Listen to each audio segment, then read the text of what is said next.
Hi అండి. Hello అందరికీ. రాగి పాత్రలు కానీ, ఇత్తడి పాత్రలు కానీ చాలా ఈజీగా, సింపుల్గా క్లీన్ చేసేసుకోవచ్చు. ఎలాంటి స్క్రబ్బర్ యూజ్ చేయాల్సిన అవసరం లేదు. రఫ్ చేసి ఎక్కువ రుద్దాల్సిన పని కూడా లేకుండా చాలా ఈజీగా క్లీన్ చేసేసుకోవచ్చు.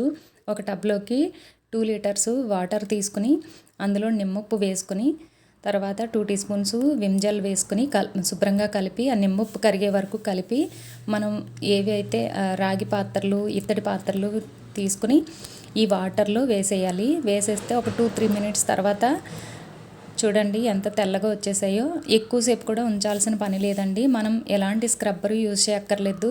అంత బాగా క్లీన్ అయిపోతాయి. ఇట్స్ ఏ మిరాకిల్ అనమాట. నేను చెప్పడం కాదు, మీరు ఒకసారి ఇలా ట్రై చేసి చూడండి. మనం ఉప్పు కానీ, కళ్ళుప్పు కానీ, నిమ్మరసం కానీ, చింతపండు నీళ్ళు కానీ అసలు ఏమీ వేయాల్సిన పని లేదు. వేడి నీళ్ళలో ఉడకబెట్టే పని కూడా లేదు. ఈ రెండు ఉంటే చాలు. నిమ్మప్పు, విమ్ జెల్ ఉంటే చాలు.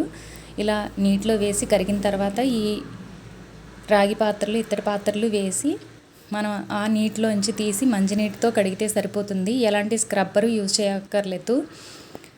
మనం గట్టిగా రబ్ చేసి అసలు తోమాల్సిన పనే లేదు. చూడండి ఎంత తెల్లగా వచ్చేసాయో. మీరు ఒకసారి ట్రై చేసి చూడండి. మీకు ఎలా వచ్చిందనేది కామెంట్ చేయండి. అలాగే ఈ వాటర్ మరో 2 టైమ్స్ యూజ్ చేసుకోవచ్చు. చాలా బాగా యూజ్ అవుతుంది. నేనైతే బాటిల్లో వేసి స్టోర్ చేసుకున్నాను. చాలా బాగా మళ్ళీ పట్టు కూడా యూజ్ అవుతాయి అన్నమాట. నేను 2 బాటిల్స్తో స్టోర్ చేసుకున్నాను. చాలా తెల్లగా వచ్చేసాయి కదా. ఓకే ఫ్రెండ్స్, ఈ వీడియో నచ్చితే లైక్ చేయండి. అలాగే సబ్స్క్రైబ్ చేసుకోండి.